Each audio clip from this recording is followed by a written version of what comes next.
Naturalmente, ese no necesariamente es el caso, pero lo más importante de todo esto es que el gobierno tenga una efectiva gestión gubernamental en cuanto a la administración de los recursos, que se disminuya el gasto público en las áreas que no son eh, de, quizás, digamos, de requerimiento extremo o de requerimiento ineludible,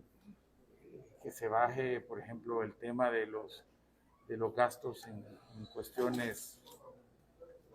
de, que no son necesarias, las, los gastos en vehículos, los gastos en cosas superfluas o cosas que no son necesariamente importantes, los gastos en propaganda. Sabemos que son muy altos, no solamente a nivel de, digamos, de lo que son medios tradicionales, sino que lo que se gasta aquí en publicidad, propaganda, es altísimo. Entonces al final el gobierno tendrá que hacer un balance, tendrá que hacer un recorte en las cosas superfluas, en las cosas que no son necesarias, tendrá que optimizar el uso de los recursos y por supuesto lo que siempre decimos nosotros, dar cuentas en que se gasta todo eso. En este mismo sentido, diputado, las propuestas que ustedes han hecho de quitar el IVA a los insumos de la canasta básica no han sido tomadas en cuenta como tal. ¿Será también de que al haber inflación de precios se ve beneficiado también la recaudación en ese lado? Bueno, lo que pasa es que aquí hay que hacer un balance entre lo que es el impacto en la economía familiar de los salvadoreños y lo que es la recaudación del Estado. El Estado en una situación, eh, diría yo, de crisis económica como la que estamos viviendo,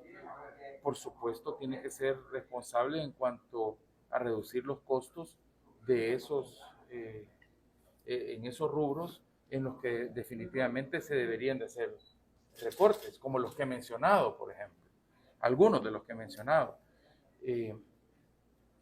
la economía familiar en los últimos meses ha sido altamente castigada. Ha habido niveles de inflación. El Salvador también registra uno de los menores, si no el menor crecimiento económico de la región centroamericana. Y por supuesto vamos a estar a finales de este año enfrentando lo que es el poder cumplir con el pago de la deuda externa,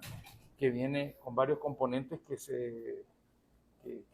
van a ser pagos importantes, necesarios, críticos, que comienzan básicamente a finales de este año y se dan a lo largo del año 2023. Entonces, creo que es importante también ver cómo viene ese proyecto del presupuesto general de la Nación. En el presupuesto general de la Nación deberían de verse reflejados los recortes en esas áreas, digamos, no sustantivas, en esas áreas no tan necesarias, y deberían de verse también ajustados, en este caso, las proyecciones de recaudación fiscal, ajustadas las proyecciones de todo lo que son los subsidios, y, y, y, y debería ser un presupuesto realista, que tristemente en los últimos 3 años los presupuestos que han sido aprobados aquí en la Asamblea Legislativa al final no han sido reflejo de lo que se ha dado en la realidad y han sido presupuestos que no han sido tan realistas al final. O sea, y ahí deberíamos de hacer un análisis y un recuento de cómo precisamente se realizaron o se ejecutaron esos presupuestos. Hay carteras, por ejemplo, que transfirieron algunos recursos a otras carteras. Hay proyectos y préstamos que no fueron ejecutados de manera directa en las carteras a las cuales esos préstamos fueron asignados. Lo que nosotros necesitamos es aquí tener una combinación de buena planificación, uso probo, íntegro, honesto y transparente de los recursos y por supuesto una ejecución técnica adecuada. Diputado, en otro tema quisiera conocer su opinión a partir de la inflación actual que está viviendo el país y de la tendencia de los los datos que la Superintendencia del Sistema Financiero dio en febrero sobre el tema de la rentabilidad de las pensiones, ya que a partir de la tendencia que estos traían, se ha calculado que el ahorro de pensiones de los pensionados ha caído ya a rentabilidad negativa, o sea, ha dejado de generar algún tipo de ganancia para los pensionados y empiezan a perder lo que se ha invertido. La pregunta es, ¿esta caída a rentabilidad negativa qué tanto puede afectar a la hora de que se vea el tema de la reforma de pensiones? Bueno, esto tiene dos componentes importantes. El primero es que un porcentaje muy alto de los recursos o de los ahorros de pensiones de la gente están en manos del gobierno, básicamente. Y otro porcentaje se coloca para buscar rentabilidad. Y como a nivel de los organismos financieros internacionales, de los organismos de análisis, de las instituciones que analizan las finanzas de los países, nosotros estamos súper mal calificados. Básicamente, esa mala calificación que se le da al país de alguna manera impacta también las posibilidades de generar rentabilidades adecuadas a las pensiones de los trabajadores,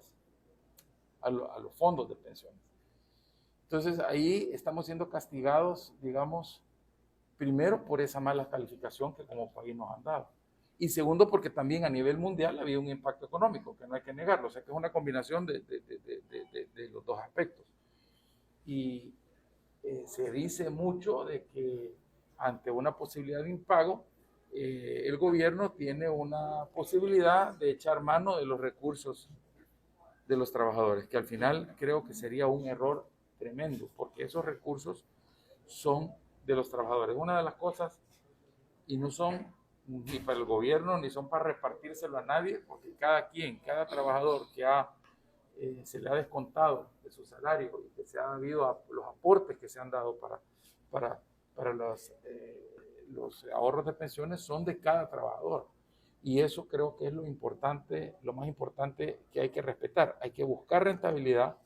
pero para buscar rentabilidad, por supuesto, creo que lo primero que se debería de haber hecho desde hace mucho tiempo, y nosotros lo manifestamos, es que se debería de haber ido revirtiendo poco a poco el impacto que se tuvo con los fondos que básicamente habían sido prestados al gobierno. Y hace muchos años, inclusive recordemos,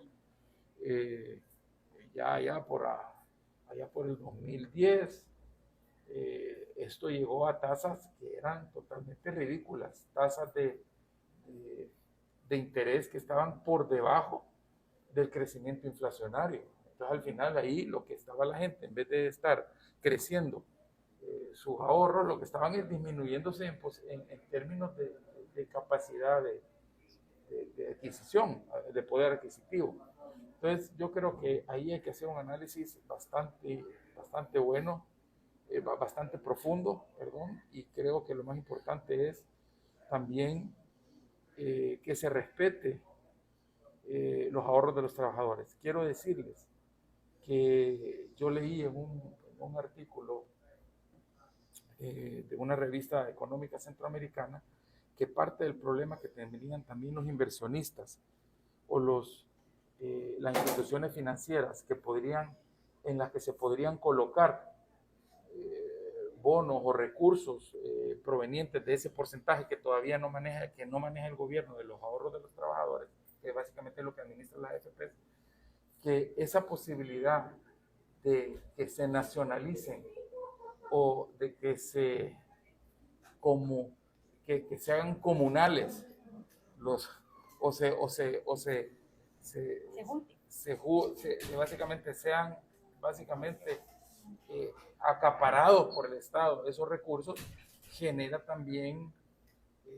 muy malas señales para aquellos que quieren invertir en los recursos de las AFPs, en los recursos que son de los trabajadores, porque existe un aumento en los niveles de riesgo. Y al aumentar los niveles de riesgo, por supuesto,